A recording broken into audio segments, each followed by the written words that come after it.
हम बीता हुआ परमेश्वर के कहानी को याद करेंगे, बातों को याद करेंगे जो प्रभु यीशु मसीह हमारे लिए किया। तो आप बड़े ध्यान से एक एक पॉइंट को सुनेंगे। आज मुझे विश्वास है कि ये वचन सुनने के बाद आप बदल जाओगे। आमीन। क्या आप सुनने के लिए तैयार हैं? बिल्कुल शांत रहना, कोई डिस्टर्ब नहीं करना। अगर किसी को डिस्टर्ब हो रहा है, कोई उठ के जाना चाहता है तो आराम से जाएगा, किसी को डिस्टर्ब नहीं करेगा। ओके। अगले साल, इस साल तो नहीं हो पाया, अगले साल हम लोग सारे कपड़े बनवाएंगे लोगों के लिए, अलग अलग ड्रेस। और यीशु मसीह कैसे थे, कैसा उनका रूप था, कैसे कपड़े था, हम सब अगले साल खरीद के ले आएंगे।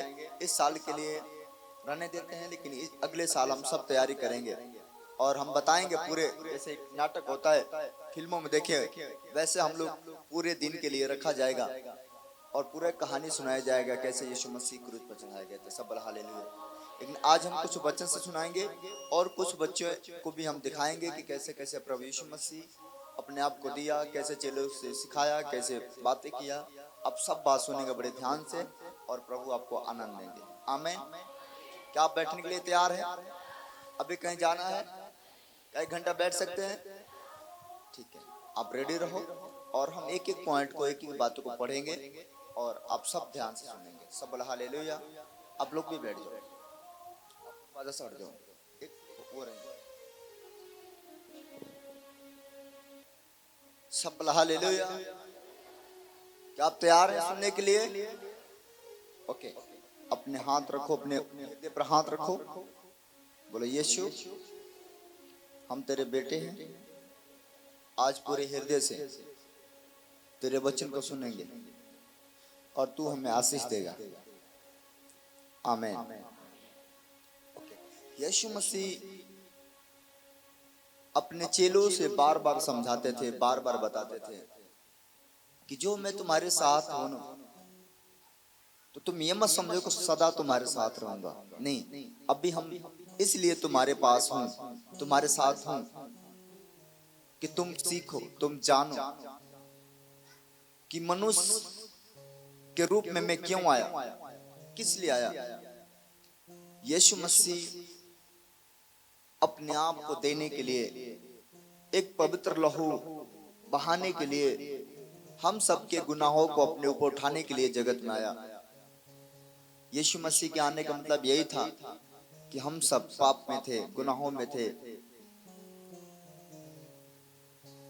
परमेश्वर को पता लगा कि अगर पवित्र लहू धरती पर न पड़ेगा तब तक किसी का अपराध क्षमा ना होगा, किसी का गुनाह क्षमा ना होगा। इसलिए यीशु मसीह को जगत में आना पड़ा। यीशु मसीह जब जगत में आया, ना कोई हथियार लेकर आया, ना कोई बंदूक लेकर आया, ना कोई तलवार लेकर आया। यीशु मसीह जगत में प्रेम लेकर आया और प्रेम से जगत को जीता। सब बोला हालेलुया। यीशु मसीह चेले से बार बार बातें करते थे, बार बार समझाते थे, प्रार्थना करो, दुआ करो, प्रार्थना करो। यीशु मसीह खुद प्रार्थना करते थे। यीशु मसीह खुद 3 टाइम के प्रार्थना करते थे। यीशु मसीह के प्रार्थना करने का टाइम होता था ज्यादा करके भोर के समय। पूरे रात में 4 पहर होती है। पूरे रात में कितने पहर होती है? 4 पहर। एक आदमी बैठ जाए, बस एक आदमी, एक माइक चालू करो, बाकी सारे माइक बंद कर देना। जी को दे दो। पूरे रात में 4 पहर होती है और 4 पहर मैं बता दूं यीशु मसीह किस पहर बात करते हैं आप लोगों से। 4 पहर में पहला पहर होता है 6 बजे से 9 बजे तक। 6 बजे से 9 बजे तक ये होता है रात का पहला पहर। दूसरा पहर होता है कि 9 बजे से 12 बजे तक, ये होता है दूसरा पहर। तीसरा पहर होता है कि 12 से 3, ये होता है तीसरा पहर। चौथा पहर होता है 3 से 6, 4 पहर का रात होता है। यीशु मसीह दिन भर अपने काम करते थे, प्रचार करते थे, बात करते थे, लेकिन चौथा पहर भोर के समय वो प्रार्थना करने जाते थे। जो व्यक्ति 4 बजे भोर में प्रार्थना करता है वह कभी दुखी नहीं होगा, ना कभी वो गरीब होगा, ना कभी परेशानी में रहेगा, क्योंकि भोर के समय परमेश्वर प्रार्थना किया करते थे। और जो व्यक्ति भोर के समय अपने घर से निकल के बाहर निकल के या अपने कमरे को बंद करके प्रार्थना करता है वो परमेश्वर से बातचीत करता है। भोर के समय हमें प्रार्थना करना बहुत ही इंपॉर्टेंट है, बहुत जरूरी है ताकि हम खुदा से बात कर सकें। यीशु मसीह भोर के समय प्रार्थना कर रहा था और जब वो प्रार्थना कर रहा था तो चेले के साथ गया, चेले के पास गया और चेले उस लोगों से बात कर रहा था। तो हम वचन से सुनेंगे कि कैसे परमेश्वर ने बात किया और क्या क्या बातें किया करता था। हम पढ़ते हैं लूका 21 उसका 34, सुनेंगे ध्यान से। इसलिए सावधान रहो, ऐसा न हो कि तुम्हारे मन खुमार और मतवाले और इस जीवन की चिंताओं से क्या लिखा है, सुस्त हो जाए और वह जीवन की और वह दिन तुझ पर फंदे के समान अचानक आ पड़े। यीशु मसीह चेलों से बार बार कहते थे कि सावधान रहो, तैयार रहो, शैतान चालाक है, शैतान होशियार है, उसका योजना को तुम नहीं जानते हो। वह कब तुम्हारे ऊपर अटैक करेगा, कब तुम्हें परेशान करेगा, कब तुम्हें तंग करेगा, ये कोई नहीं जानता है। इसलिए यीशु मसीह चेलों से कहते थे सावधान रहो, बोलने में सावधान रहो, चलने में सावधान रहो, देखने में सावधान रहो, करने में सावधान रहो। सावधानी से हर चीज करो ताकि तुम परीक्षा में ना पड़ो। हालेलुया। अब बच्चन एक एक पॉइंट पढ़ते जाएं। हाँ, सुनेंगे ध्यान से। वचन 36 से पढ़ेंगे। हाँ। इसलिए हाँ। जागते रहो और हर समय प्रार्थना करते रहो। क्या करते रहो? प्रार्थना। जागते रहो और हर समय प्रार्थना करते रहो ताकि कि तुम इन सब आने वाली घटनाओं से बचने और मनुष्य के पुत्र के सामने खड़े होने के योग्य बनो। सब बोला हालेलुया। हालेलुया। अब यीशु बार बार चेले से समझाते थे कि जागते रहो और निरंतरन क्या करो, प्रार्थना में लगे रहो, प्रार्थना करते रहो। जागने का मतलब क्या होता है? जागने का मतलब ये नहीं होता है कि हम नींद से जागे। जागने का मतलब ये नहीं बाइबल कहता है कि नींद से 24 घंटा जागते रहो, सोबे मत करो, ऐसा नहीं है। जागने का मतलब होता है कि आत्मा से जागते रहो, मन से जागते रहो, ताकि तुम्हारे मन में कोई बुरे विचार ना जाए, बुरे सोच ना जाए, बुरे ख्याल ना जाए, दुनिया की चिंता ना जाए, दुनिया का फिक्र ना जाए, दुनिया की कोई बात ना जाए। इसलिए तुम मन में जागते रहो और प्रार्थना करते रहो, मतलब अंदर से प्रार्थना करते रहो। कई बार ऐसा होता है कि हमारा शरीर सो जाता है लेकिन हम अंदर से प्रार्थना करते हुए महसूस करते हैं। आप समझ रहे हैं कि नहीं? शरीर सो जाता है लेकिन रात को सपना देखते हैं कि हम चर्च में, सपना देखते हैं हम प्रार्थना कर रहे हैं, सपना देखते हैं हम गीत गा रहे हैं, सपना देखते हैं कि हम प्रचार कर रहे हैं। इसका मतलब क्या है? शरीर सो रहा है लेकिन हम आत्मा से जाग रहे हैं। इसलिए कहता है कि जागते रहो और प्रार्थना करते रहो, प्रार्थना में लगे रहो। इसलिए हमें हमेशा हर घड़ी हर पल जागना है। किसमें? आत्मा में, अपने विचारों में, अपने स्वभाव में जागना है ताकि शैतान हमारे अंदर प्रवेश ना करे। क्योंकि जब वो शैतान प्रवेश करता है तो हमारे शरीर को अपने वश में कर लेता है। जब हमारे शरीर को अपने वश में करेगा तो हम उसके गुलाम हो जाएंगे। जब हम उसका गुलाम हो जाएंगे तो वो जो चाहेगा वो हमसे कराएगा। आप समझ रहे कि नहीं? जब एक व्यक्ति गलत काम करता है तो शैतान का बस में हो जाता है। जब वो बस में हो जाता है तो निकलना बड़ा मुश्किल हो जाता है। इसलिए सावधान रहो और प्रार्थना करो कि तुम्हारे ऊपर ऐसे परीक्षा ना आ जाए, तुम्हारे ऊपर ऐसे संकट ना आ जाए कि जिस संकट में तुम पूरे तरीके से तबाह हो जाओ। इसलिए यीशु मसीह बार बार चेलों को समझाया करता था कि हमारा दिन नजदीक आ चुका है, समय नजदीक आ चुका है। अब हमारा दिन वो आया है कि हम पकड़वाए जाएंगे, हम क्रूस पर चढ़ाए जाएंगे, लोग हमें सजाए देंगे, लोग हमें मारेंगे, लोग हमें ताड़ना देंगे। उसके बाद मेरे जाने के बाद तुम अकेले रह जाओगे। इसलिए मेरे अकेले रहने से तुम जब अकेले रहो तो ऐसा ना हो कि तुम टूट जाओ, तुम खाली हो जाओ। इसलिए परमेश्वर बार बार चेतावनी दिया करते थे, बार बार लोगों को समझाते थे, चेलों को समझाते थे।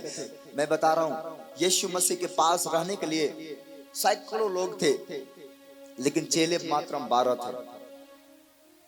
सैकड़ों लोग थे लेकिन चेले मात्र 12 थे, और 12 चेले में 11 यीशु के साथ थे, और उसी चेले में से एक व्यक्ति था जो उसका दुश्मन भी था। जरूरी नहीं होता कि जितने चर्च में मेरे आते हैं सब अपने होते हैं, हमारे अपने भी हमसे दुश्मनी कर सकते हैं। आप समझ पा रहे कि नहीं? आप समझो, आपके अपने भी आपका दुश्मनी कर सकता है। यदि आपका अपना आपको दुश्मनी ना करे, आपको ना फंसाए, तो दुनिया के कोई भी ताकत आपको नहीं हरा सकती। आपको अपना जानता है कि आपका सामान कहाँ रखा जाता है, आपको अपना पता होता है अपने को कि हम कहाँ जाते हैं, कहाँ से आते हैं, क्या खाते हैं, क्या पीते हैं। हमारे जितने हमारे साथ रहने वाले लोग जानते हैं, वो बाहर नहीं जानते है कि नहीं? अब जो परमानेंटली मेरे साथ रहता है वो मेरे बारे में जितना जानता है उतना बाहर के लोग नहीं जानते। इसलिए बाहर के लोगों को पता नहीं है कि हम कब कहाँ रहते हैं, इसलिए वो हमें नहीं पकड़ सकते हैं क्योंकि उनको पता नहीं है। इसलिए उसने दाव लगाया और हमें अपने आदमी को पकड़ा।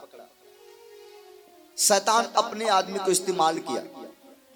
इसलिए परमेश्वर बार बार चेले से कहते थे, 12 चेले से, कि जागते रहो और प्रार्थना में लगे रहो, जागते रहो और फिर पढ़ो एक बार और। हाँ, इसलिए जागते रहो और हर समय प्रार्थना करते रहो, हर समय प्रार्थना करते रहो कि तुम इन सब आने वाली घटनाओं से बचने और मनुष्य के पुत्र के सामने खड़े होने के योग्य बनो। परमेश्वर के मनुष्य के पुत्र के सामने खड़े होने के योग्य बनो, मतलब ऐसा ईमानदारी बनो, ऐसा व्यक्ति बनो, ऐसे प्रार्थना करने वाले बनो कि तुम्हारे अंदर कोई दाग ना रह जाए, तुम्हारे अंदर कोई ऐसा कलेश ना रह जाए, तुम्हारे ऊपर कोई भद्दा ना रह जाए। ऐसा ना हो कि जब परमेश्वर के सामने तुम खड़े हो तो तुम्हारा दोस्त तुमको दिखाई दे और तुम प्रभु से मुंह छुपा लो। आदम और हवा क्यों परमेश्वर से दूर हो गए? परमेश्वर आदेश दिया था कि इस पेड़ का सारे वृक्ष का फल खाना, लेकिन एक बीच में जो पेड़ है उस पेड़ का फल ना खाना, क्योंकि यदि तू खाओगे तो मर जाओगे। ये परमेश्वर का आदेश था। मैं कह रहा हूं, वो आदेश था कि ये भले बुरे के ज्ञान का जो वृक्ष है, इस पेड़ का फल कभी नहीं खाना, नहीं तो तुम मर जाओगे। लेकिन जब आदम को परमेश्वर ने आदेश दिया मत खाना, आदम बर्दाश्त किया। हवा को बनाया गया, हवा को भी आदेश दिया गया तुम मत खाना, नहीं तो तुम मर जाओगे। हवा जब गई वहां पर उस पेड़ के पास गई, मैं कह रहा हूं पाप का फल मीठा होता है मेरे भाई बहनों। जो गलत चीज होता है बड़ा सुहावना होता है, लेकिन जो अच्छा चीज होता है ना वो सुहावना नहीं होता है। आप समझ पा रहे कि नहीं? गलत चीज जो इतना होता है, जो गलत चीजें होता है वो इतना अच्छा लगता है, मन करता है कि क्या करे क्या ना करे। लेकिन आपको मैं बता दूं, जितने सही चीज होता है वो अच्छा नहीं होता है। आंवला खाने में कड़वा होता है, माहौर होता है, बाद में उसका स्वाद मीठा होता है। आप समझ रहे कि नहीं? आम मीठा होता है लेकिन बाद में वो पेट में गड़बड़ी भी करता है। आप समझ रहे कि नहीं? इसलिए मीठा चीज पे ना बको। आपको परमेश्वर प्यार करता है। परमेश्वर ने उस लोगों से कहा इस वृक्ष का फल मत खाना, लेकिन जब हवा बहकी कैसे? हवा बहकने का मेन कारण था शैतान आया और शैतान ने हवा से कहा कि तू इस फल को खा ले। वो कहे नहीं नहीं नहीं, ये मेरा परमेश्वर का आदेश है कि मैं इस फल को ना खाऊं, क्योंकि मैं खाऊंगी तो मर जाऊंगी। शैतान कहता अच्छा ये कैसा हो सकता है कि तुम फल खाओ मर जाओ? ये देख मैं पकड़ा हूं, मैं मर रहा हूं। सुनो ध्यान से, शैतान कहा पकड़ा हूं मैं मर रहा हूं। हवा फल खाई नहीं बल्कि शैतान तोड़ के दिया, खा ले। कई बार आप गलती करने से भागते हो, लेकिन सामने वाला आपका मजबूरन गलती करा देता है। आप उसके बहकावे में मत जाओ। तोड़ के दिया, वो अपने भी खाई, अपने पति को भी खिलाई, दोनों को अंदर पाप समा गया। जब प्रभु यीशु मसीह सामने आया, वो मुंह छुपाने लगे, छुपने लगे, डरने लगे। प्रभु को पता हो गया ये लोग मुझसे धोखा किए हैं, ये लोग मुझे धोखा किए हैं, ये मुझसे बैर किए हैं, मेरे आज्ञाओं को टाले हैं। परमेश्वर का गुस्सा आया, क्रोध आया, ये लोग क्यों ऐसा किए?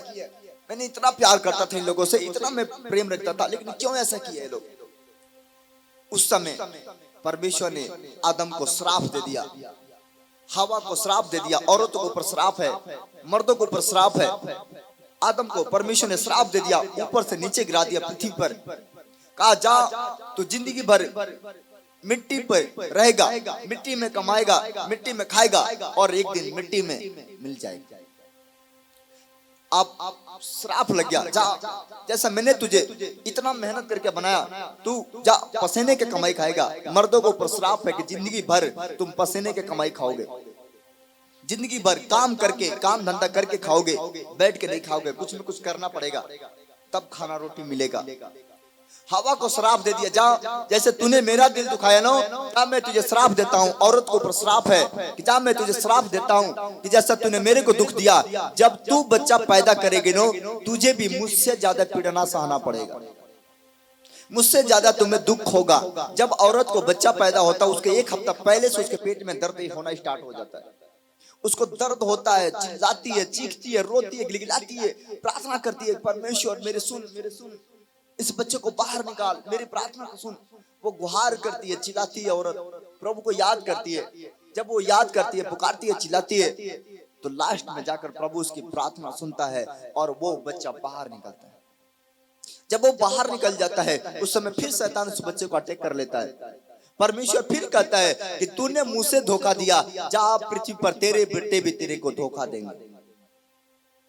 आज आपकी बेटा बेटियां क्यों धोखा देते हैं? आपका बेटा बेटियां क्यों आपको सताते हैं? आपका बेटा बेटियां क्यों आपसे बैर करते हैं? क्योंकि हमने ये दुखी आसनी पुरखों से आते चला रहा, वहां से कहानी बिगड़ा हुआ है, इसलिए हमने प्रभु के साथ धोखा दिया। परमेश्वर कहता है तेरे बेटे भी तेरे साथ धोखा करेंगे। आज आपके बेटे आपकी बात नहीं मानता, आपके बेटी आपकी बात नहीं मानती, क्यों? क्योंकि आपने भी नहीं माना, आपने नहीं माना। जो बोओगे वो काटोगे। मतलब उस समय का पाप आज भी हमारे बॉडी के अंदर चले आ रहे हैं, दादा परदादा के पुरखों का पाप श्राप हमारी बॉडी में आते चले आ रहे हैं। इसलिए परमेश्वर डरता था कि इन लोगों के ऊपर परीक्षा ना जाए, इन लोगों के ऊपर संकट ना जाए। ऐसा ना हो कि जब मैं इनके सामने खड़ा हूँ, जब मैं परमेश्वर के सामने खड़े रहूं, ऐसा ना हो कि जब ये मेरे पास आए इनकी हड्डियां कांपने लगे, ये डरने लगे, क्योंकि इनको पता है कि हमने गुनाह कर लिया है। हालेलुया। आपको हर एक बात को पता है। मैं आपसे एक बात बताना चाहता हूँ, जितना आप अपने बारे में जानते हो उतना आपके बारे में दुनिया में कोई नहीं जानता। आप अपने बारे में अच्छी तरह से जानते हो कि आप सही हो कि गलत हो। आप अपने बारे में जानते हो कि दिन भर में सही काम करते हो कि गलत काम करते हो, झूठ बोलते हो कि चोरी करते हो कि पाप करते हो, क्या करते हो। आपको अपने बारे में अच्छी तरह से पता है कि नहीं? हाथ दिखाओ सिर्फ। सब व्यक्ति का अपने बारे में पता है कि नहीं कि हम सही हैं कि गलत है, हमको अपने बारे में पता है। इसलिए हम अपने मन से पूछे कि हम कितना सही और कितना गलत है, तो हमारा मन हमें स्पष्ट बताएगा कि हम सही हैं कि गलत है। अगर आपके मन आपको बार बार कह रहे कि तुम गलत हो, तो आज आपका रास्ता बदलना चाहिए, आज आपको रास्ता सुधारना चाहिए, क्योंकि ऐसा ना हो वो गड्ढा सामने आ जाए और अचानक गिर जाए और कोई निकालने वाला ना रहे। आप समझ रहे कि नहीं? स्वर्ग जाना कठिन है, लेकिन नरक जाना कठिन नहीं है। नरक जाने का रास्ता सिंपल है और स्वर्ग जाने का रास्ता कठिन है। नरक जाने का रास्ता आसान है, गाली दो, झगड़ा करो, पाप करो, गुनाह करो, नफरत करो, चोरी करो, हत्या करो, गोली मार दिया जाओगे, नरक चले जाओ। लेकिन स्वर्ग जाना है तो हर चीज से अलग होना पड़ेगा। चोरी से, लालच से, घमंड से, झूठ से, बेविचार से, गलत चीजों से, गलत लोगों से, गलत विचारों से, हर चीज से आपको दूर होना होगा। और जब आप दूर होगे तब प्रभु की नजर में आप खड़े होगे, और जब आप प्रभु की नजर में खड़े हो जाओगे, प्रभु आपको स्वर्ग उठा ले जाएगा। आमीन। आपको फैसला करना होगा। चेले को परमेश्वर बार बार समझा रहा है कि प्रार्थना करो, निरंतर प्रार्थना करो, निरंतर प्रार्थना में लगे रहो। हाँ, पढ़े आगे। वह दिन को मंदिर में उपदेश करता था, वो दिन में मंदिर में उपदेश करता था, और रात को बाहर जाकर जैतून नामक पहाड़ पर रहा करता था। रात को जैतून नामक पहाड़ पर चढ़ जाता था और वो यीशु मसीह वहां जाकर क्या करता था? प्रार्थना करता था। अब बताओ, यीशु मसीह को प्रार्थना करने की क्या जरूरत है जब वो खुद परमेश्वर है? तो उसको क्या जरूरत है प्रार्थना करने का? लेकिन वो प्रार्थना इसलिए कर रहा था क्योंकि उसके ऊपर भी संकट आने वाला था, उसको क्रूस पर चढ़ाने वाले लोग थे, उसके ऊपर भी दुख आने वाला था, क्योंकि वो मनुष्य था।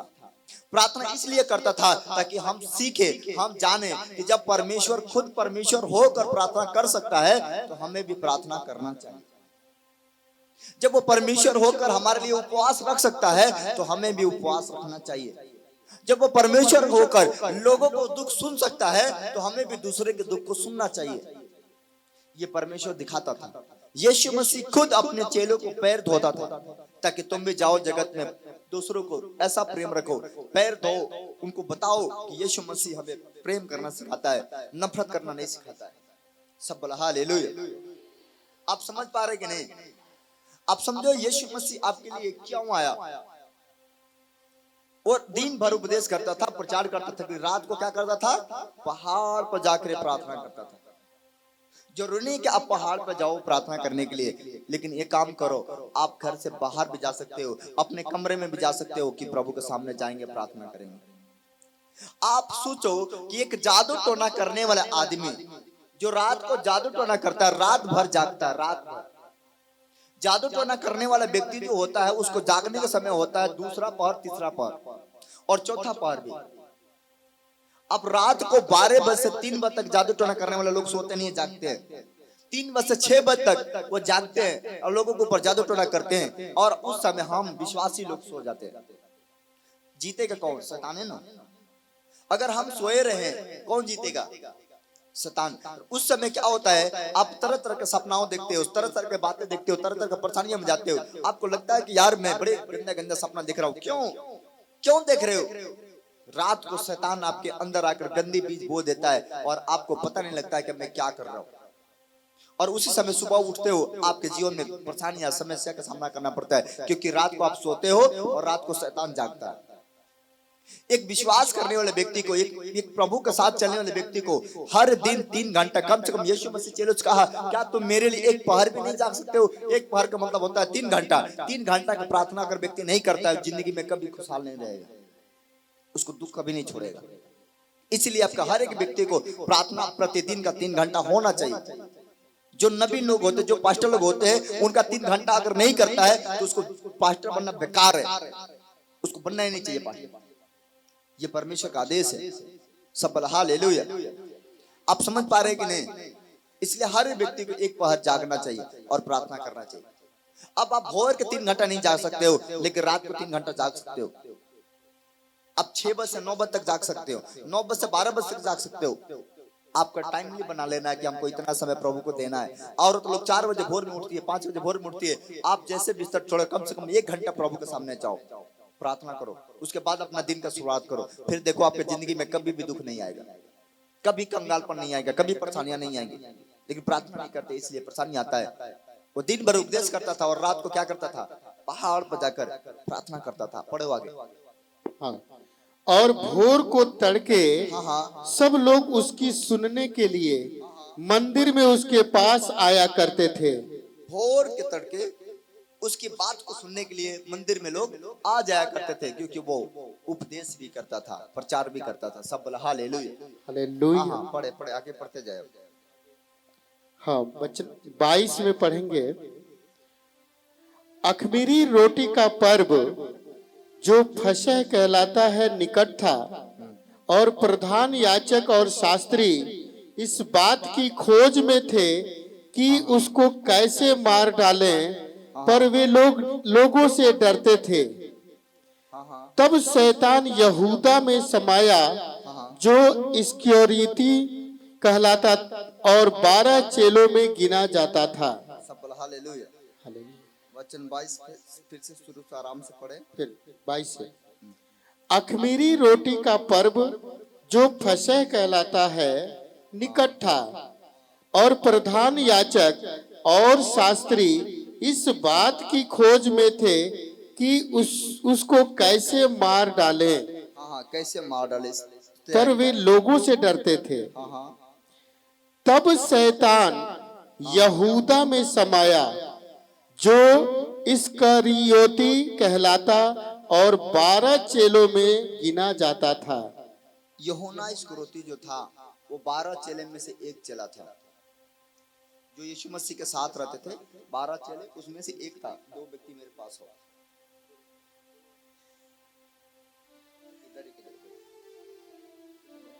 इधर बैठे,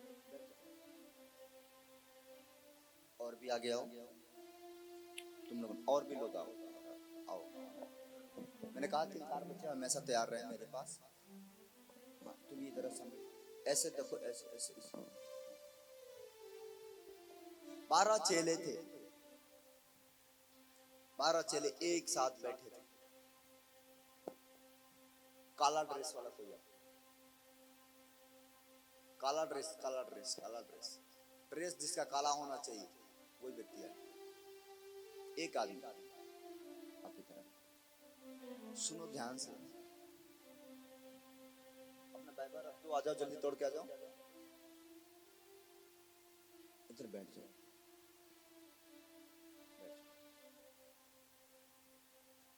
मैं आपको थोड़ा थोड़ा बीच में दिखाते जाता हूं ताकि आप समझो हर बात को।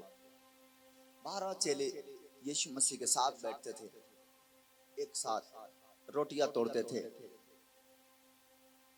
वचन निकाल लो पहले,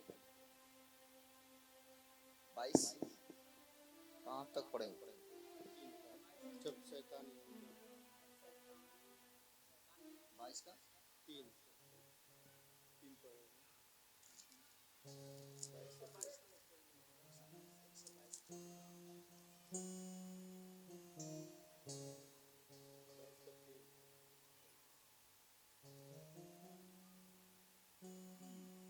सब बोलो हालेलुया।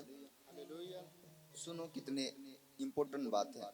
तब शैतान यहूदा में समाया, जो इस्करियोती कहलाता और 12 चेलों में गिना जाता था। उसने जाकर प्रधान याजकों और प्रभुओं के सरदारों के साथ बातचीत की कि उसको किस प्रकार से उनके हाथ पकड़वाए। वे आनंदित हुए और उसे रुपया देने का वचन दिया। उसने मान लिया और अवसर ढूंढने लगा कि जब भीड़ न हो तो उसे उनके हाथ पकड़वा दे। देखो ये चेले रात दिन साथ में खाने वाले, रात दिन साथ में घूमने वाले, लेकिन इसी में से एक व्यक्ति यूहन्ना इस्करियोती बन गया। किसमें समा गया? पैसे के लालच में। पैसे का लालच आया उसके अंदर, और पैसे का लालच आने के बाद उसने मन में ठान लिया, हम यीशु मसीह को शास्त्री और फरीसियों के हाथों में सौंप देंगे और वो उसे मार देंगे। क्या कसूर था? यहां तक कि अपना रोटी नहीं खाता था लेकिन खिलाता था चेले को, ये खाओ। आप समझ पा रहे कि नहीं? अपना नहीं खाता था, चेला को खिलाता था, ये खाओ, ये खाओ, ये खाओ, तोड़ दो।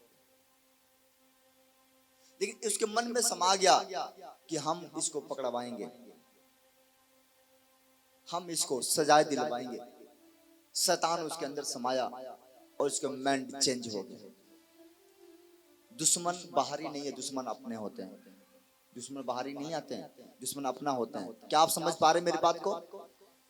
और उसके अंदर समाया शैतान, और उसने मौका ढूंढने लगा। जब वो मौका ढूंढने लगा तो आगे पढ़े क्या लिखा?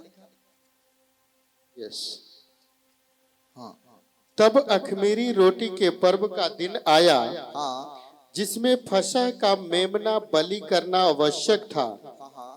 यीशु ने पतरस और यूहन्ना को यह कहकर भेजा, जाकर हमारे खाने के लिए फसह तैयार करो। उन्होंने उससे पूछा, तू कहाँ चाहता है कि हम इसे तैयार करें?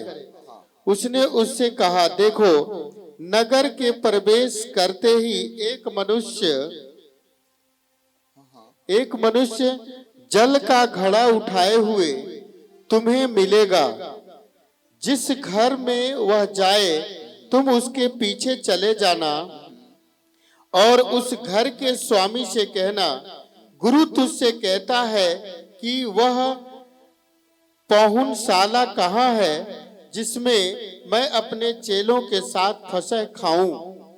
वह तुम्हें एक सजी सजाई बड़ी अटारी दिखा देगा, वही तैयारी करना।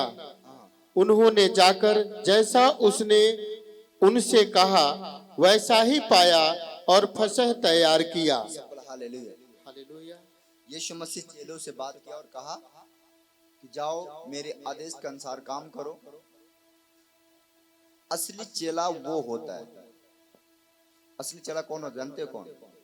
असली मेन चेला वो होता है जो अपने नबी की आज्ञाओं को पालन करता हो। असली चेला वो होता है कि अगर वो बोला है तो वहां पर चाहे मेरे को सजाए हो तो क्या हुआ, लेकिन मुझे करना चाहिए। यीशु मसीह के चेले कभी मोड़ के पीछे नहीं देखते थे, और जैसे मोड़ के देखने की कोशिश करते थे शैतान को डांटता था परमेश्वर। आप समझ रहे कि नहीं? जब यीशु मसीह चेलों को पैर धो रहा था, पतरस कहा परमेश्वर मैं तुमसे अपने पांव नहीं धोऊंगा, मैं अपना पांव तुझे धोने के नहीं दूंगा। वो ठीक है, प्यार करता था। परमेश्वर ने कहा तब तो तू मेरा चेला नहीं है, तब तेरे अंदर स्थान है, मेरे अंदर जो है, मेरा शरीर में तेरा कोई अधिकार नहीं, मेरा तेरा कोई नाता नहीं। उसने डर गया कि प्रभु हमसे दूर ना हो जाए। उसने कहा परमेश्वर सिर्फ पांव ही नहीं, हमारे पूरे शरीर को धो दे। उसने कहा कि नहीं, पूरा शरीर धोने की जरूरत नहीं है, आज पांव ही धोने की जरूरत है। हालेलुया। आप समझ रहे कि नहीं? सबसे इंपॉर्टेंट बात, चेला यीशु मसीह के पास 12 चेले थे, और 12 चेले क्या थे? आज्ञाकारी, मतलब आज्ञा को मानने वाला। जब वो बोलता था तो उसको पालन करते थे, और जब वो पालन करते थे उनके घर में आशीष आती थी, वो बढ़ते थे, वो आशीष में बढ़ते थे। और वही 12 चेला इतिहास रचे। 12 चेले इतिहास रचे, बाकी सब तितर बितर हो गए। चर्च में आप आते हो, आपको आज्ञाकारी होना चाहिए कि जो आपको दिया जाए, जो आपको बताया जाए, जो काम आपको बता दिया जाए उसको करो, चाहे जैसा भी करना पड़े, चाहे दुख हो उस काम में, कोई बात नहीं। मैं एक दिन एक औरत से और लड़कियों से बात कर रहा था। मैंने पूछा कुछ लोगों से कि अगर चर्च में काम दिया जाए तो कौन से काम कर लोगे, कौन से काम नहीं कर पाओगे। तो कुछ लड़कियां भी खड़ी हुई। मैंने एक उससे पूछा, अगर जो शौचालय यहाँ पर है, अगर उसमें कचरा हो जाए और तुझे हाथ से साफ करना हो तो करोगे? उसने कही हाँ मैं करूंगा। वो असली चेला, वो असली चेला। उसने ये नहीं कही कि नहीं करूंगी, उसने कही करूंगी, साफ करूंगी उसको। जब मैं यीशु मसीह को जाना, जब मैं चर्च में था, हमने भी शौचालय साफ किया, हाथों से पानी गिरा गिरा, बदबू देता था, लेकिन मैं कहता था कोई बात नहीं, ये मेरा सेवा है, ये मुझे मिला है ड्यूटी, तो मुझे करना चाहिए। क्या पता यहाँ से परमेश्वर मुझे कहाँ ले जाएगा, कोई नहीं जानता है। आज लोग फैसिलिटी में आते हैं, झाड़ झूर गाते हैं, छूना नहीं चाहते हैं। मैटी फट जाए, दरी फट जाए, गद्दा फट जाए, धूप में सड़ रहा है, गल रहा है, लेकिन कुछ हाथ लगाना नहीं चाहते। मैं अपने को बात कर रहा हूँ, छूना नहीं चाहते, उसको लग जाएगा, हाथ में लग जाएगा। जिंदगी में कभी वो ब्लेस नहीं होंगे, कभी आशीषित नहीं होंगे, क्योंकि परमेश्वर मिट्टी में रह के साबित कर दिया कि मैं परमेश्वर होकर भी मिट्टी पर सोया। उसने पहाड़ पर पत्थर पर सर रख के प्रार्थना किया, कुछ जगह नहीं चुना उसने, सोफा नहीं चुना, गद्दा नहीं चुना, रजाई नहीं चुना अपने लिए सोने के लिए। यीशु के पास क्या कमी था? वो बड़े बड़े हॉल बनवा सकता था, बड़े बड़े महल बनवा सकता था, बड़े बड़े जो है गद्दा रजाई उसके सामने आ जाता था, लेकिन उसने कुछ नहीं चुना। उसने मिट्टी पर रहना चुना, उसने जंगलों में, पहाड़ों पर, गलियों में रहना चुना, लोगों को घर में रहना चुना, नीचे बैठना चुना। आज लोग नीचे बैठने को बोलते कि हम नीचे बैठेंगे। ये कभी चेला नहीं बनेंगे, ये मतलबी चेला है।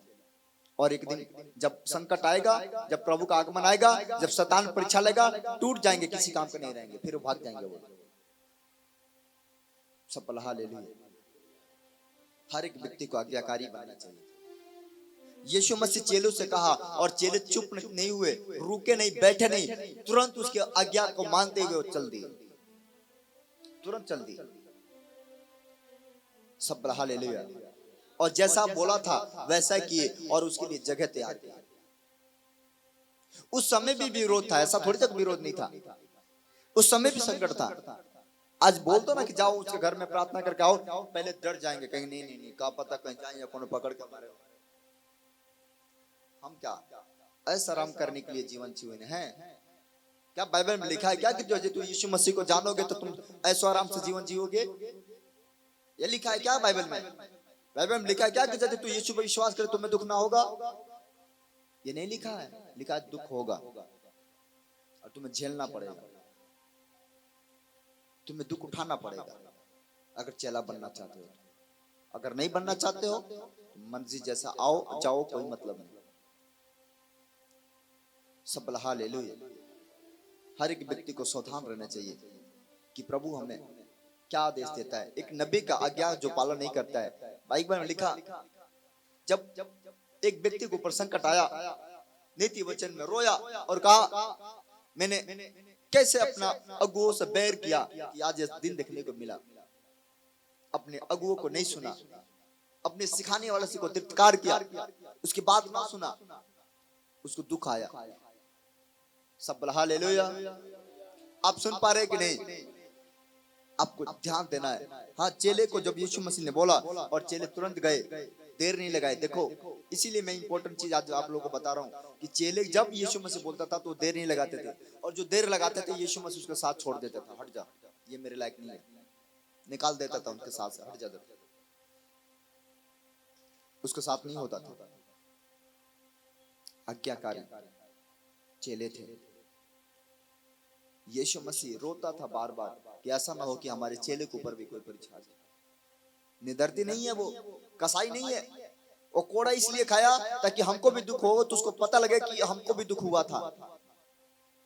हमें लोग अगर बुरा भला बोलते हैं तो यीशु मसीह के भी बुरा भला लोग बोले हैं, उसको पता है कि बुरा लोग बोलते हैं तो मन में कैसा होता है, उसको पता है सारे बातों को। सब हालेलुया। आगे पढ़ो। जब वो लोगों ने तैयार किया तो क्या हुआ?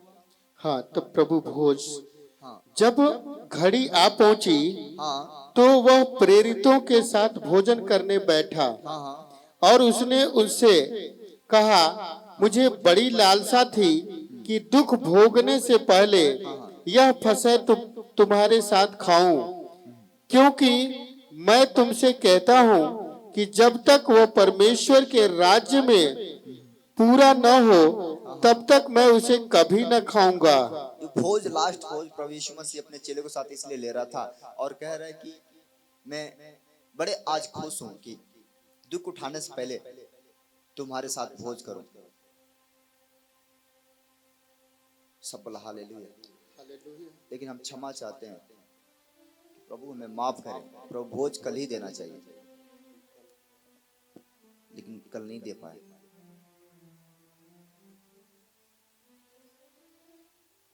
सब हालेलुया। बपतिस्मा वाले लोग कितने हैं इसमें जो बपतिस्मा ले चुके हैं? ओके, जो बपतिस्मा ले चुके हैं नहीं समझे, बाकी लोग ऐसे भी हाथ उठा रहे। आज शाम को चलो संडे को दिया जाए, क्योंकि समय खत्म हो गया उसका। प्रभु बुद्धि दे ताकि हम अगले साल से सावधान होकर करें। सब बोला हालेलुया। यीशु मसीह क्रूस पर जाने से पहले अपने चेलों के साथ क्या किया? भोज लिया, रोटी तोड़ा और सबको खाया और खिलाया भी। आगे पढ़ो, पढ़ो। तब उसने कटोरा लेकर धन्यवाद किया और कहा, इसको लो और आपस में बांट लो। इसको लो और आपस में बांट लो। हाँ, हाँ, क्योंकि मैं तुमसे कहता हूँ कि जब तक परमेश्वर का राज्य न आए तब तक मैं दाख का रस अब से कभी न पीऊंगा। फिर उसने रोटी ली और धन्यवाद करके तोड़ी और उनको यह कहते हुए दी, यह मेरी देह है जो तुम्हारे लिए दी जाती है। मेरे स्मरण के लिए यही किया करो। इसी रीति से उसने भोजन के बाद कटोरा भी यह कहते हुए दिया, यह कटोरा मेरे उस लहू में जो तुम्हारे लिए बहाया जाता है नई वाचा है। नई वाचा है। हाँ, हाँ। पर देखो, मेरे पकड़वाने वाले का हाथ मेरे साथ मेज पर है। सब बोल हालेलुया। हालेलुया। रोटी खाते समय भी जो दुश्मन था, जो बैरी था, सबसे बड़ी इंपॉर्टेंट बात यह है, यीशु मसीह जानता था कि ये व्यक्ति मुझे पकड़वाएगा, लेकिन फिर भी साथ रखता था, साथ खाता था। पता भी था उसको ये मेरा दुश्मन है, लेकिन दुश्मन से भागता नहीं था, दुश्मन को साथ लेकर चलता था। सब हालेलुया, साथ लेकर चलता था। आप समझ पा रहे कि नहीं? कह रहे जब रोटी तोड़ा, रोटी खिलाया, तो दुश्मन कहाँ था? उसके साथ में, उसके मेज पर वहीं बैठा था, सारी बातें सुन रहा था। हाँ पढ़ो। क्योंकि मनुष्य का पुत्र तो जैसा उसके लिए ठहराया गया जाता ही है, पर हाय उस मनुष्य पर जिसके द्वारा वह पकड़वाया जाता है। हाय उस मनुष्य पर जिसके द्वारा प्रभु पकड़वाए जाते हैं। तब वे आपस में पूछताछ करने लगे कि हम में से कौन है जो यह काम करेगा। आगे पढ़ो। उनमें यह वाद विवाद भी हुआ कि उनमें से कौन बड़ा समझा जाता है। उसने उनसे कहा, अन्य जातियों के राजा उन पर प्रभुता करते हैं, और जो उन पर अधिकार रखते हैं वे उपकारक कहलाते हैं। वो व्यक्ति उपकारक कहलाते हैं। परंतु तुम ऐसे न होना, वरन जो तुम में बड़ा है वह छोटे के समान, और जो प्रधान है वह सेवक के समान बने। वो सेवक के समान बने। जो तुम में छोटा क्या लिखा है? हाँ, जो तुम में बड़ा है, परंतु रुको एक मिनट, परंतु तुम ऐसे न होना, वरन जो तुम में बड़ा है वो छोटा के समान बने। जो तुम में बड़ा है वो अपने आप को क्या बने? छोटा। आप समझ रहे कि नहीं? जो तुम में बड़ा है, जो अपने आप को बड़ा बनाते हैं, वो बड़ा ना बनाए, वो परमेश्वर के सामने अपने आप को क्या बनाए? छोटा बनाए। वो अपने आप को क्या बनाए? छोटा, छोटा का समान। और जो प्रधान है वह सेवक के समान बने। क्योंकि बड़ा कोई कौन है? वह जो भोजन पर बैठा है या वो जो सेवा करता है? क्या वो नहीं जो भोजन पर बैठा है? परंतु मैं तुम्हारे बीच में सेवक के समान हूँ। आमीन। यीशु मसीह भोजन पर बैठने वाला नहीं, सेवा करने वाला जीवन चुना था। आप कौन सा जीवन चुन रहे हो? आपको कौन सा जीवन चाहिए? खाने वाला, सेवा करने वाला? सेवा करने वाला, सेवा करने वाला जीवन चुना। आपको भी यही जीवन चुनना चाहिए। हर एक व्यक्ति को हम सेवा करेंगे। सेवा का मतलब ये नहीं होता कि सब प्रचारक बन जाओ, पास्टर बन जाओ। प्रचारक हर व्यक्ति है। आप अपने गांव में भी सेवा करो, मोहल्ले में करो, लोगों के घर में करो। आप हर जगह जाओ, प्रभु का नाम बताओ, लोग जानेंगे और विश्वास करेंगे, और उससे द्वारा आपका इनाम बढ़ेगा, आप बढ़ाए जाओगे। आमीन। सब बोला हालेलुया। जब मैंने प्रचार करना स्टार्ट किया, तो मैंने प्रचार किया, तो पहले मैंने दूसरे की सवारी से प्रचार किया, जा जाकर। जब मैं दूसरे की सवारी से प्रचार किया, फिर मेरे पास एक मोटरसाइकिल, उससे प्रचार करने लगा। जब मैं प्रचार कर रहा था, मेरा प्रचार का स्टार्टिंग हुआ कि मैं भी घर घर जाकर प्रचार किया हूँ। घर घर, गांव गांव घूम के मैंने प्रचार किया। और जिस गांव में मैं गया हूँ, शायद वो लोग भी आते होंगे। अब कहते होंगे अब तो पास्टर जी आते ही नहीं। घर घर घुमा हूँ, एक एक आदमी को, गली गली। रात को आया हूँ, घूम घूम के प्रचार कर करके रात रात को घूमते थे। छोटे छोटे चर्च लगाते थे, 10 आदमी, 50 आदमी, 100 आदमी यहाँ, 100 आदमी वहाँ, 100 आदमी वहाँ, ऐसा करके मैंने सभा लगाते थे। यहाँ से लेकर सिवान तक, गोपालगंज तक, बड़गांव तक, कहाँ कहाँ मैंने नहीं गया प्रचार करने के लिए। और जब सारों तरफ मैंने भ्रमण कर लिया, तब परमेश्वर ने कहा तू यहाँ इकट्ठा रहो, सबको मैं यहीं लेकर आऊंगा। हालेलुया। कहा अब तुझे घूमने की जरूरत नहीं है, अब तू यहीं रहो, मैं सबको यहीं लेकर आऊंगा, और सब यहीं आएंगे और परमेश्वर का महिमा करेंगे। और आज देखो यहीं मैं रहता हूँ, सारे लोग यहीं आते हैं कि नहीं? अब मुझे अगर मैं गांव घर घर घूमना, तो मैं कह रहा हूँ पूरे गांव मेरे पीछे पीछे घूमने लगेगा। अगर मैं किसी भी गांव में चले जाऊं प्रार्थना करने के लिए या घर में घूमने के लिए चले जाऊं तो जिधर से मैं निकलूंगा लोग पीछे पीछे निकलना स्टार्ट हो जाएंगे। ऐसा होगा कि नहीं? और हुआ भी है, मैंने जाकर देखा भी है। एक बार मैंने इधर चले गया था इस गांव में, पिपरा का पता नहीं कौन से गांव है, बुला के लेके चले गए शाम के समय। लोगों को पता लगा कि गुरुजी वहां से आए, अल्लाह जहां से पाए थे तय चल दी। अब मैं आगे का जा रहा हूँ, पीछे से पूरे गांव के लोग सेना पूरा भीड़ भीड़ की भीड़ के भीड़ मेरे पीछे पीछे जा रहा है। मैं प्रार्थना करते करते थक गया। मैंने बोला यार कितना बोलूं, इतने भीड़ जिस गांव में जाता हूँ उस गांव में भीड़ लग जाती है। लोगों को सिर्फ पता होना चाहिए कि यहाँ पर ये चीज आए हैं और लोग अपने आप पता लगा कर आ जाते हैं। आप समझ रहे कि नहीं? यीशु मसीह जहां जाते थे वहां भीड़ के भीड़ इकट्ठा हो जाते थे। आप समझ रहे कि नहीं?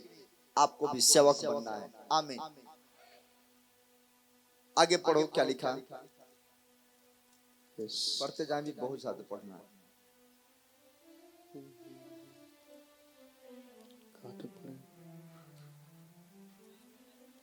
हाँ, क्योंकि बड़ा कौन है, वह जो भोजन पर बैठा है या वह जो सेवा करता है? क्या वह नहीं जो भोजन पर बैठा है? परंतु मैं तुम्हारे बीच में सेवक के समान हूँ। तुम वह हो जो मेरी परीक्षाओं में लगातार मेरे साथ रहे, और जैसे मेरे पिता ने मेरे लिए एक राज्य ठहराया है, वैसे ही मैं भी तुम्हारे लिए ठहराता हूँ, ताकि तुम मेरे राज्य में मेरी मेज पर खाओ पियो, वरन सिंहासनों पर बैठकर इज़राइल के 12 गोत्रों का न्याय करो। सब बोला हालेलुया। यह अधिकार किसको दिया? परमेश्वर ने चेलों को। तुम भी ऐसे खाओगे पियोगे बैठोगे और मेरे कुर्सी बैठ के प्रचार भी करोगे। जरूरी नहीं कि मैं इस कुर्सी पे बैठ के प्रचार कर रहा हूँ, आने वाले समय में आप भी जगह जगह बैठ बैठ के कुर्सियों पर प्रचार करने वाला बनोगे।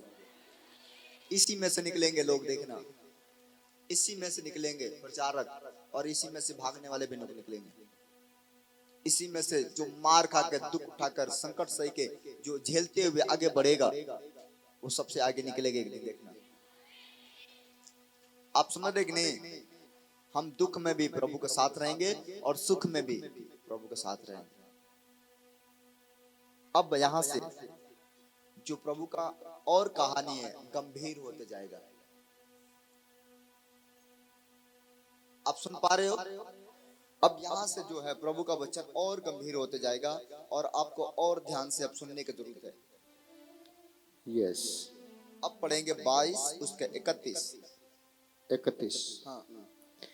शमौन, हे शमौन, देख शैतान ने तुम लोगों को मांग लिया है कि गेहूं के समान फटके, परंतु मैंने तेरे लिए विनती की कि तेरा विश्वास जाता न रहे, और जब तू फिरे तो अपने भाइयों को स्थिर करना।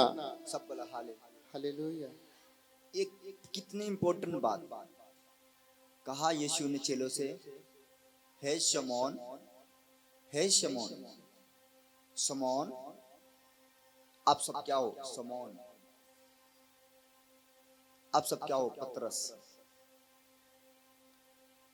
शमौन, यीशु कहा हे शमौन, हे शमौन, देख शैतान तुझे मांग रहा है। शैतान क्या कर रहा है? तुझे मांग रहा है, तुझे फटके, मतलब तेरा परीक्षा ले। और लेकिन मैंने तेरे लिए विनती किया है, मैंने तेरे लिए प्रार्थना किया है। मैंने तेरे लिए क्या किया है?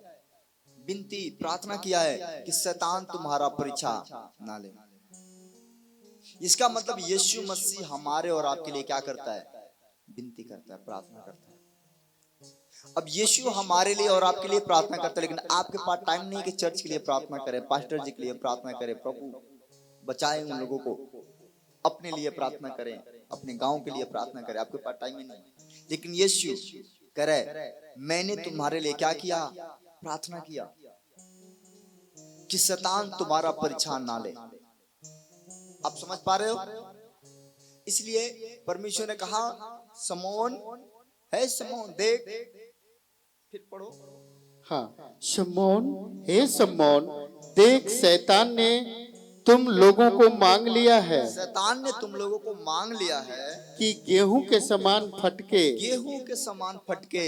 हाँ, परंतु मैंने तेरे लिए विनती की, परंतु मैंने तुम्हारे लिए क्या किया है, विनती की, किया। हाँ हाँ, कि तेरा विश्वास जाता न रहे, तेरा विश्वास न जाए, और जब तू फिरे जब तू फिरे तो अपने भाइयों को स्थिर करना। जब तू फिरे न उससे पहले अपने भाइयों को स्थिर करना, मजबूत कर देना। सब बोला हालेलुया। आगे पढ़ो। उसने उससे कहा, हे प्रभु, मैं तेरे साथ बंदी गृह जाने वरन मरने को भी तैयार हूँ। पतरस कितना प्यार करता था, पतरस कितना प्यार करता था अपने परमेश्वर से। करा मैं तेरे लिए बंदी गृह में जाने का तैयार हूँ, जेल भी अगर जाएगा तो जेल में हम भी जाएंगे, मरने का भी तैयार हूँ, अगर तुझे कोई मारेगा तो हम अपना जान दे देंगे। ऐसा कौन है इसमें कि अगर यहाँ संकट आए तो वो अपने लिए जान देने के भी तैयार रहे? अब सब हो, अब तैयार हो तो हम भी बंदी गृह में जाने के तैयार है। डंटा का मार से भाग जाओगे? परमेश्वर चाहे कैसा दिन आए। सब बोला हालेलुया। मैं आप लोगों से बताना चाहता हूं, कल जो मीटिंग था, मीटिंग के बाद मैं एक दर्शन के बाद बता देता हूं, परमेश्वर उसको कटिस करेगा और इसके लिए प्रार्थना भी करना। मैंने प्रार्थना के बाद जब चर्च खत्म हुआ, मैंने जाकर सोया, थोड़ा समय के लिए सो गया मैंने। सब लोग अपने काम धाम में लग गए, हम सो गए। शाम के समय के बाद बता रहा हूं, कल शाम का। सोने के बाद एक दर्शन आया, एक दर्शन आया कि मेरे पीछे षड्यंत्र रचा जा रहा है, प्लानिंग चल रही है। और मैं देखा कि अब जैसे षड्यंत्र रचा जा रहा है, प्लानिंग चल रहा है, उसके थोड़ी देर के बाद मैं देख रहा हूं प्रशासन की गाड़ी आगे लग गई। 2 पुलिस वाले दौड़ के मेरे पास आए। पहले तो मैंने भागने की कोशिश किया, फिर मैंने कहा कि मैं कब तक भागते रहूं, अब सामने करने का समय है। फिर मैंने सामने खड़ा हुआ अपने आप को सरेंडर किया। 2 पुलिस वाले ने मेरे हाथों में जंजीरें लगाई, ऐसे करके पीछे हाथ करके। सपने के बाद बताता हूँ, कल का ही सपना बता रहा हूँ। जंजीरें लगाई ऐसे। कुछ पुलिस वाले ने हमारे घर में घुसे, जाकर जांच किए, तो जांच में ऐसा कोई गलती नहीं मिला कि मैंने ऐसा कोई गुनाह किया हो, ऐसा कुछ नहीं मिला। वापस आए वो लोग, उन लोगों से बोले कि नहीं, इनके ऐसा कोई गुनाह नहीं किए हैं, ऐसा कोई सबूत इनके पास नहीं है। आप समझ पा रहे हो? तो ऐसे शैतान दिखा क्या रहा है कि जंजीर लगाया जा रहा है। यीशु मसीह को जंजीर में भी पकड़ के लेकर गए थे। आप समझ पा रहे हो कि नहीं? सब बोला हालेलुया। मैंने तुरंत उठा, प्रार्थना किया, परमेश्वर आशीष दे कि ये कौन से दर्शन है, कौन से सपने है। बहुत खोज किया। फिर मैंने एकाध लोगों से बात भी किया, कोई बात नहीं, प्रभु हमारे साथ है। सब बोला हालेलुया। आप समझ पा रहे कि नहीं? जंजीर हमारे हाथों में नहीं, जंजीर शैतान के हाथ में लग गया है। पुलिस वाले हमको ले जाने नहीं बल्कि शैतान को ले जाने आए थे और शैतान चले गए। आमीन। आप समझ रहे कि नहीं? इस प्रकार से शैतान हमला करता है। अगर हम प्रार्थना नहीं करते तो आज हम यहाँ नहीं होते, टिकते भी नहीं। प्रार्थना का देने के में अड़े और खड़े हो। सब बोला हालेलुया। परमेश्वर ने कहा समौन से, समौन प्रार्थना में लगे रहना, मैंने तुम्हारे लिए भी विनती कर रहा हूं। सब बोला हालेलुया। लेकिन परमेश्वर का जो एक दास था पतरस, कितना प्यार करता था, वो कहा कि मैं तेरे लिए मरने की भी तैयार हूं, मरने के लिए भी, अगर जरूरत पड़े तो मैं अपनी जान भी दे दूंगा, लेकिन तेरे साथ नहीं छोड़ूंगा। क्या हुआ वहां पर, पढ़ो। यस, उसने कहा, उसने कहा, हे पतरस, हे पतरस, मैं तुझसे कहता हूँ मैं तुझसे कहता हूँ कि हाँ आज मुर्ग बांग न देगा हाँ, जब तक तू 3 बार मेरा इनकार न कर लेगा उसने कहा, यीशु ने कहा अच्छा, कि तू मुझे नहीं जानता। उसने कहा क्या तू मेरे लिए मरने के लिए तैयार है, तू मेरे लिए जेल में जाने के लिए तैयार है? यीशु ने कहा कि एक बात बताओ पतरस, मुर्गा के बांक देने से पहले, मुर्गा के बांक देने से पहले तू मेरा 3 बार इनकार करेगा कि मैं यीशु को नहीं जानता। आप समझ रहे? 3 बार इनकार करेगा कि मैं यीशु को नहीं जानता हूं। उसने कहा ऐसा हो नहीं सकता है। पढ़ो वचन में क्या लिखा। फिर उसने उनसे कहा, जब मैंने तुझे बटुए और झोली और जूते बिना भेजा था, तो क्या तुमको किसी वस्तु की घटी हुई थी? उन्होंने कहा, किसी वस्तु की नहीं। उसने उनसे कहा, परंतु अब जिसके पास बटुआ हो वह उसे ले, और वैसे ही झोली भी, और जिसके पास तलवार न हो वह अपने कपड़े बेचकर एक मोल ले, क्योंकि मैं तुमसे कहता हूं कि यह जो लिखा है वह अपराधियों के साथ गिना गया, उसका मुझ में पूरा होना अवश्य है। क्योंकि मेरे विषय में लिखी बातें पूरी होने पर है। उन्होंने कहा, हे प्रभु, देख यहाँ 2 तलवारें हैं। उसने उनसे कहा, बहुत है। सब बोला हालेलुया। हालेलुया। ईश्वर का, जब मैं तेरे को नंगे पांव बिना कपड़े के बिना खाने के भेजा तो कुछ घटी हुआ था? नहीं हुआ था, लेकिन अब होगा। इसलिए तुम क्या करो, साथ में ले लो, क्योंकि क्लियर है कि इंसान के साथ साथ लोग मुझे भी चोरे बेईमान समझ रहे हैं। आप समझ रहे हैं? उन लोगों के साथ साथ लग रहा है कि ये भी चोर है, ये भी बेईमान है, इसलिए अब तुम ले लो जो भी लेना है, अपना हथियार ले लो। सब बोला हालेलुया। और हथियार लेकर वहां से चल दिया। सब बोला हालेलुया। जब वहां से आगे बढ़े, वचन पढ़ो। हाँ, तब वह बाहर निकलकर हाँ, अपनी रीति के अनुसार हाँ, जैतून के पहाड़ पर गया, हाँ, और चेले उसके पीछे हो लिए। हाँ, उस जगह पहुंचकर उसने उनसे कहा, हाँ। प्रार्थना करो। उस जगह यीशु उन सब से कहा पहुंचकर कि तुम सब क्या करो, प्रार्थना करो। प्रार्थना कर। अब वो समय नजदीक आते गया है कि यीशु मसीह पकड़वाया जाए। अब वो समय नजदीक आते जा रहा है। जैसे 2 बजेगा, 2:30, 3 बजे वो समय पूरा हो जाएगा। आप समझ रहे कि नहीं? इसलिए हम वचन पढ़ते पढ़ते वहां तक चलेंगे आराम से, और वो पूरी बातों को समझेंगे। आपको समझ आ रहा है? आप लोग को समझ आ रहा है? ओके, एक एक पॉइंट को समझते जाना और अपने अंदर रखते जाना। परमेश्वर आशीष देंगे। आप ध्यान से सुनो।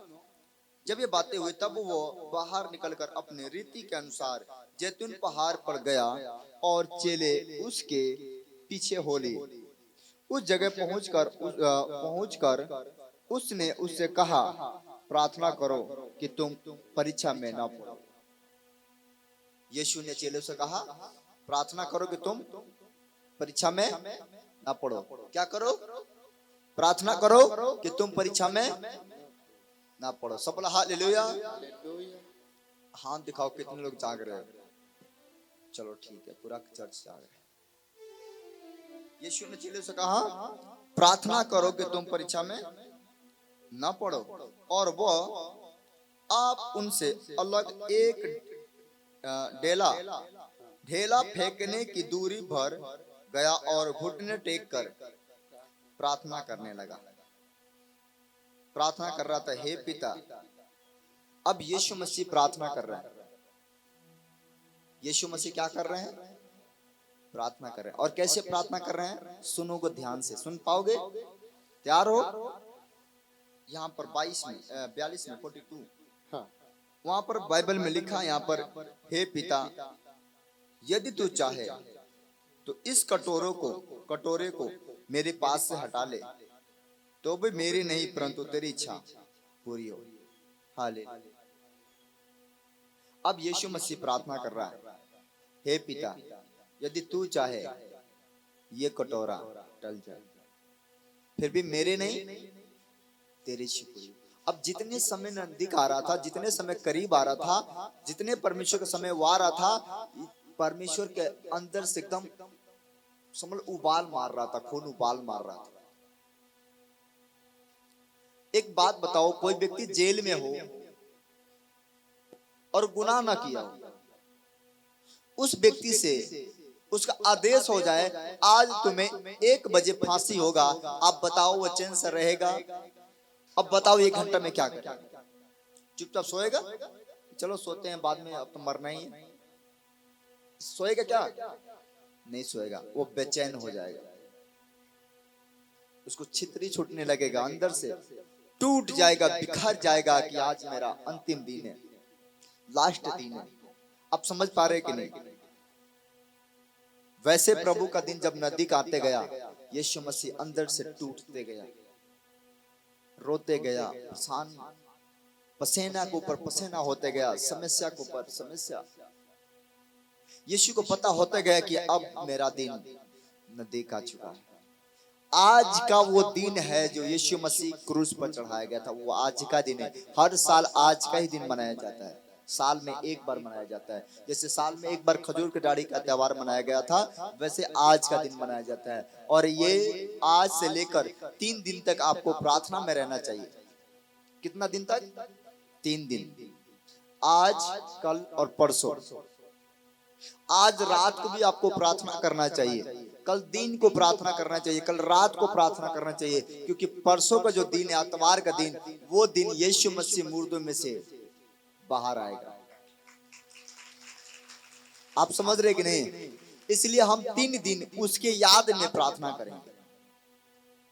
3 दिन यीशु के याद में, टोटल यीशु के याद में, अपने लिए नहीं करेंगे। अब 3 दिन अपने लिए नहीं करेंगे, टोटल यीशु मसीह को याद में 3 दिन हम प्रार्थना करेंगे। 3 दिन 3 रात तक हमें प्रार्थना करना चाहिए। समझ रहे बात को? जिसके पास शक्ति हो, जिसके पास ताकत हो, तो वो 24 घंटा का आज उपवास रखे। जिसके पास अगर हिम्मत हो कि हम प्रभु के लिए कुछ करेंगे, तो आज पूरा दिन और पूरा रात उपवास में बिताए। कल हम चाय पानी करेंगे। अगर जिसको नहीं बर्दाश्त होता है, वो शाम को 5 बजे खाना खाए। आप समझ पा रहे? आप समझ पा रहे मेरी बात को? क्योंकि 3 दिन तक हमें प्रार्थना करना चाहिए, और 3 दिन में हम अपने शरीर को शरीर नहीं समझेंगे। चाहे वो दुबला हो जाए, पतला हो जाए, कमजोर हो जाए, कोई मतलब नहीं, अंदर से हमें मजबूत रहना। लेकिन जिसको बर्दाश्त ना हो पाए, वो व्यक्ति खाना खाए, जबरदस्ती ना करेगा। ओके, समझ पा रहे हैं? अगर हो सके बर्दाश्त, तो 3 दिन तक प्रभु के साथ जाओ, प्रभु आपको बढ़ाएगा। आमीन। क्या तैयार हो? क्या तैयार हो? वो बूढ़े आदमी तैयार है उपवास करने के लिए। देखो, बैठ जाइए, स्वागत है आपका। सब बोला हालेलुया। अब ध्यान से सुने, यहाँ पर आगे पढ़ो बच्चों को।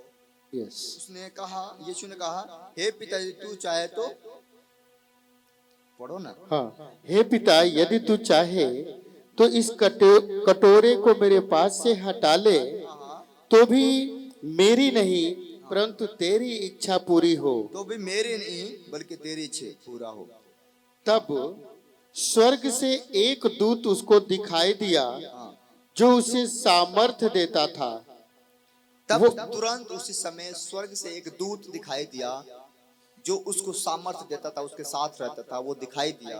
हाँ वह अत्यंत संकट में व्याकुल होकर और भी हार्दिक वेदना से प्रार्थना करने लगा हार्दिक वेदना से प्रार्थना करने लगा।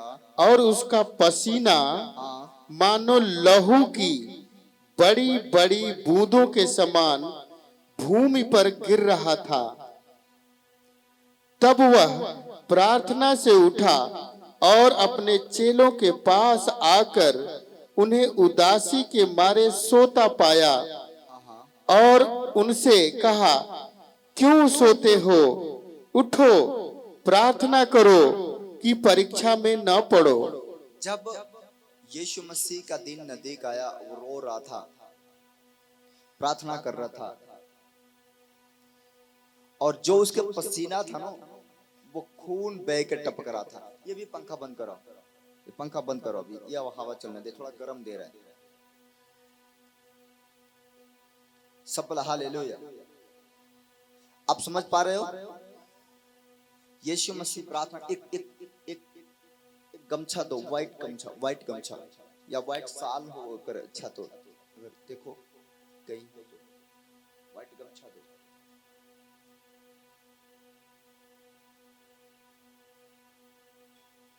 लिख रहा हूं, ले लो, तुम पकड़ो। सब बोला हालेलुया।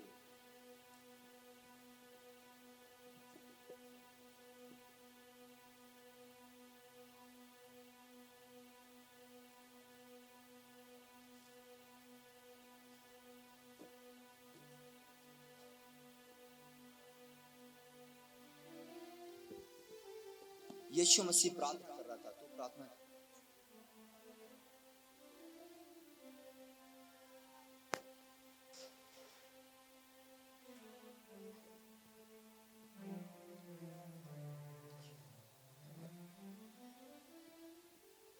यीशु प्रार्थना कर रहा था,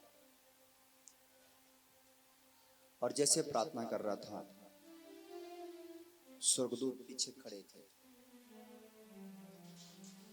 इसका पसीना, यीशु का जो पसीना था, वो खून बन के टपक रहा।